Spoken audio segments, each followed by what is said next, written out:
What's going on, guys? It's Jimmy here. Welcome to our daily show where we discuss everything going on here in our country on a daily basis that you need to know about here. And we have several different things to talk about here today. One, we have first, Trump slams Mitch McConnell as disloyal amid January 6th hearings. You can let me know your thoughts here on this. And there's this previously unseen video on Trump's January 6th remarks. This video was filmed the day after. Let me know your thoughts here on this video. Check this out. I would like to begin by addressing the heinous attack yesterday. And to those who broke the law, you will pay. You do not represent our movement. You do not represent our country. And if you broke the law, you can't say that. I'm not going. I already said you will pay. The demonstrators who infiltrated the Capitol have defied the seat of justice. It's defiled, right? See, I can't see it very well. Okay, I'll do this. I'm going to do this. Let's go. But this election is now over. Congress has certified the results. I don't want to say the election's over. I just want to say Congress has certified the results without saying the election's over, okay? But Congress is certified. Now Congress is Yeah, right. Now Congress I didn't say over, so let me see. Go to the paragraph before.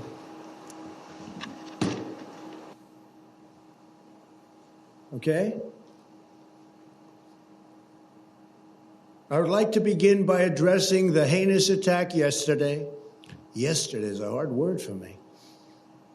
Just take it out. The heinous attack. Ah, good. Take the word yesterday, because it doesn't work with the heinous attack on our country. Say on our country. Want to say that? No, keep it. My only goal was to ensure the integrity of the vote. My only goal was to ensure the integrity of the vote.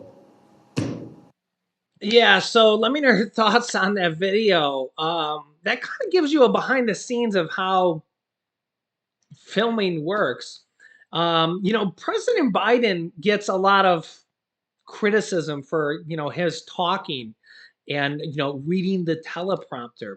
I don't use a teleprompter or anything like that. I do, read articles on screen. But that just goes to show you that, former President Donald Trump read teleprompters. All presidents read teleprompters. So anytime you see, anybody criticizing Biden about reading a teleprompter, every single president has read teleprompters. I hope that you guys all know that. And that shows you how many times he messed up reading the teleprompter there. It just gives you a glimpse into that there. And it also goes to show you there that he said the election is over. They've certified the results. And if it's, I mean, you heard him say that there, and it's like still to this day, I don't know if he still believes that. I don't know how to say this. So it's like you heard him say it there himself, but yet does he still go with it? I don't even know how to say it here. So let me know your thoughts here on that there. And what's interesting is like if Biden was saying that, if Biden was messing up there with that, we'd have it all over the news or all over the Republican channels for sure saying, oh, listen, he can't even put together a sentence. He's, quote, senile and all this stuff. And the reality of it is, if you ever seen me film, and I'm not, even close to, their age. Trump's only 3 years younger than Biden. It's hard. I literally have had many outtakes. It happens almost every video. It's just how filming is, and especially when you first start. I've done over 2,000 videos on YouTube. 2,000. Okay, so it's something that takes a lot of practice, and I'm not even talking in front of former President Trump. There wasn't either talking in front of hundreds or thousands of people. When you do that, it adds a whole nother aspect of how difficult it is. And for both presidents, for all presidents, for anybody public speaking or even just speaking to a camera. I mean, like right now, I have 3 different lights here pointed at me. I have another light over there lighting up the background. It's literally lights, camera, action, microphone. It's a whole studio here, let alone if you have people, if you have a whole audience, okay? So, if you speak in front of an audience, I mean, I am kind of speaking in front of an audience. I have tens of thousands of people that listen and watch me every day. But a lot of people, don't realize that, and they criticize any president for every little mistake they make. And if you had to do it, it's much harder than you think. So that gives you a glimpse into what the former President Donald Trump, the behind the scenes, had to say, or and how it works. Let me know your thoughts here on that. Interesting. And the words he had to say were very interesting as well. But meanwhile, Trump is also slamming the Republican leader of the Senate, Mitch McConnell, as disloyal amid the January 6th hearing. The problem here with this is that this is kind of tearing apart the Republican Party a little bit or a lot of bit. You can let me know your thoughts here on this. Yeah, former President Trump on Thursday vented his anger with Senate Republican leader Mitch McConnell during the House Select January 6th committee hearing, quote, slamming him as a, quote, disloyal sleazebag. Wow. Let me know your thoughts here on this. This is Trump saying this about McConnell. Despite the recent victories McConnell helped secure for Trump's legacy. So you let me know your thoughts on this. Trump calls McConnell a disloyal sleazebag. Wow.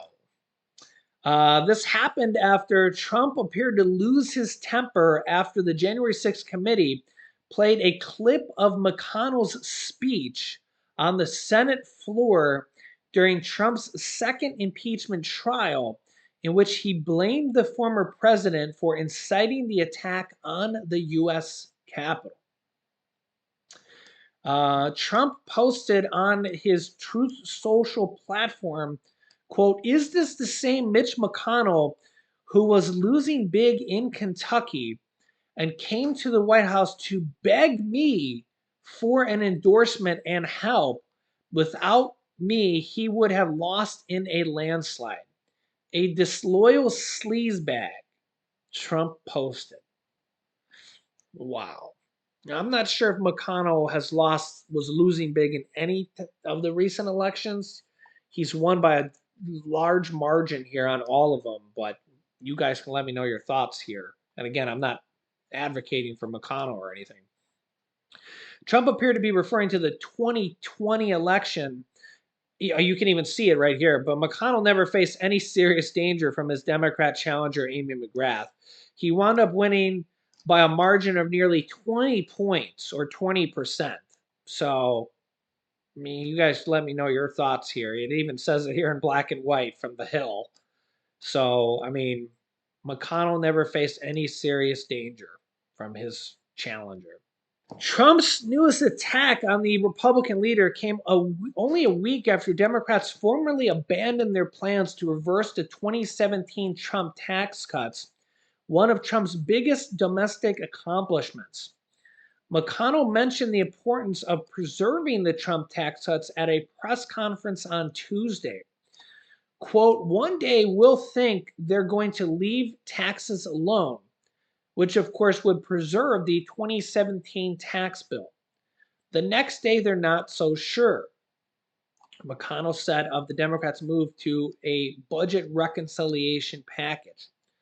McConnell also played a key role in helping Trump add 3 conservative justices to the Supreme Court, which, of course, you guys know now is playing a serious role in a lot of things going on here in our country, like abortion, contraceptives, birth control, even potentially gun safety because they've overturned the gun safety laws from New York and several different things here. A lot of things going on with the Supreme Court. Trump appointed Neil Garouche, Brett Kavanaugh, and Amy Coney Barrett, who joined a 6-3 conservative majority in overturning Roe v. Wade. It was actually, they overturned the first one, but Roe v. Wade was actually a 5-4 vote. Yet Trump remains fixated on McConnell's refusal to acknowledge his unfounded claims that the 2020 election was stolen. And that's interesting because of what Trump just said in that clip that he read, saying that the election was over. You know, you heard him say that himself. So, and that he said that, what else did he say at the beginning there? He said that that these people should be prosecuted or something like that. Yeah, so quite a different Trump there. You can let me know your thoughts here in the comments. And all this is very still relevant today because these January 6th hearings are still going on here yet today. And the Secret Service with the deleted texts and that they could be against the law there and they could be they were deleted after the House requested them. So the House, the U.S. House of Representatives requested these deleted texts from the Secret Service, or they requested the text from the Secret Service, and then they deleted them after the fact, which is crazy of itself. So that's kind of documented. Um, I I don't even know how that's going to go down here. I I think that's against the law. No ifs, ands, or buts. I don't see any way out of that. And then the Secret Service turned over this one deleted text. So the Secret Service has basically admitted that they at least deleted one text after the fact. It would have been different if they said, oh, we didn't delete any text. Go find them if you think there are any. But now they've said, oh, we did delete at least one after you requested them. And it's I smell a rat, which is really ironic. It has so many different meanings here, right? So why would they delete that after the fact, after the House requested these texts and deleted it after? And then they turn over just this one text, which can have so many different meanings. It's really a strange text. Why would they delete only that one text? This is why has so many people saying, yeah, I'm not so sure if that's the only text they deleted. Why would you even delete that text? It's really just a strange coincidence at best. Like Seinfeld would say, there's no big coincidences and small coincidences. Yeah, it's a really and if they're able to get these text messages from say the cell phone carriers records, there's going to be some prosecutions and stuff here from the Secret Service. There's if there's records of this stuff, there's going to be a very big scandal here, for lack of a better word, or maybe that is the correct word. Let me know your thoughts here. Meanwhile, gas prices have hit a 2-month low. A 2-month low as they continue to go down here. You can see the national average price of gas here down to $4.41 here. 441 here in the US here. The a week ago was 457. So it's gone down 16 cents in just a week. It's not bad for just a week here. A month ago it was 495. Now it's 441. So it's gone down here 54 cents in a month. That's not bad. That's a pretty quick decline. Diesel at 545. A month ago there, I know I'm probably in the way here, it says 581. So that's a decline of about, a little bit under 40 cents here. Here's what Transportation Secretary Pete Buttigieg has to say. The gas isn't falling at quite as fast as it should. It should be falling faster. Here's what he has to say. All right, let's talk a little bit about this because there have been White House representatives out this week kind of taking a victory lap saying prices are down at the pump. That is surely the case, but I just wonder how concerned you should be about taking a victory lap yet. Most Wall Street analysts are anticipating that we will see higher energy prices. In fact, oil prices back above $100 a barrel at this point, anticipating higher prices all the way through the end of the year and beyond. If prices go back up, do you then have to take blame for the higher prices if you take a victory lap now? Look, no one's out here saying mission accomplished. We just want to make sure that it's understood that the measures that the president and the administration have taken to help to reduce the price of oil seem to be having an effect. We all know that no administration, no policymaker, no president directly controls the price of gas or the price of oil, but there have been a number of measures that we think are helping. We're seeing gas get back below $4 in most states. That's encouraging. I have noticed that the price of oil is falling more quickly than the price of gas, which we continue to have questions about. But at the end of the day, this is an encouraging sign among a number of encouraging signs across our supply chains and our economic indicators, even if we recognize that we've still got a lot of challenges, from shock waves that continue to reverberate out from the colossal effect of the pandemic to destabilizing events like the unprovoked war against Ukraine by Russia, which is obviously now several months underway, but still something with profound economic and strategic implications. One of the issues that the administration has kind of said this is helping things is the release of oil from the Strategic Petroleum Reserve. At what point do we run out of that oil? At what point does it need to be replenished? Well, that was a measure to stabilize oil prices, and obviously that oil reserve gets built up over time when you have the opposite conditions, when you don't see the kind of pressures on supply and the kind of pressures on prices that we're living through right now. That's exactly why we have it, and I have a lot of regard for the decision making that went into setting the level, which was unprecedented in how large the release was, but still allowing the U.S. to maintain its strategic position and reserves that are going to be needed for other situations. Obviously, a lot goes into the decision about when to buy back into it. The bottom line is the president saw a moment where action was going to be helpful, took that action, and it's one of the things that I believe has contributed to oil prices moving in a better direction since that choice. Yeah, so oil, the price of oil actually fluctuating wildly here. You can see Brent crude actually down below $97 a barrel. You can see it on that video, it was over 100. Now it's down below 97. Brent crude over 105. You can see the difference here, almost $10 a barrel between these two. You can see it's really fluctuating wildly. Natural gas is up over 8.2. So natural gas up, Brent crude up, WTI crude down pretty dramatically. I know it shows green here because it's just up 0.5% in the last 11 minutes.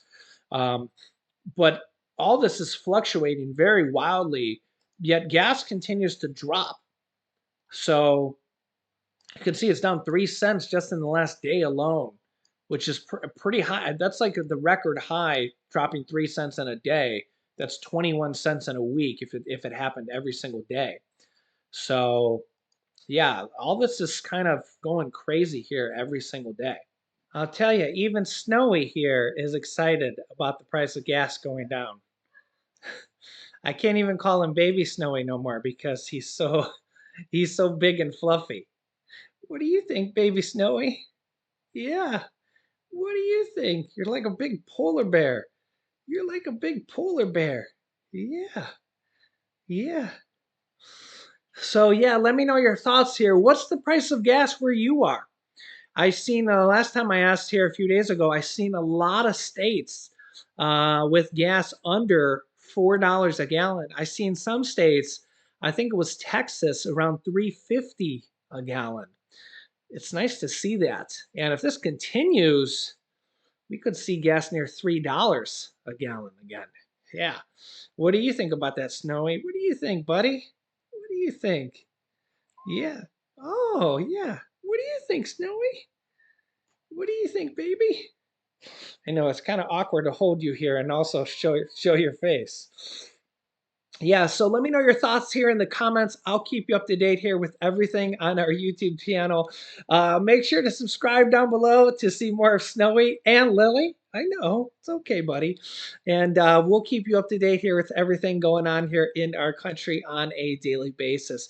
You can click here to watch my newest video next, and you can click here to see my newest stimulus video next. So click on one of those videos next.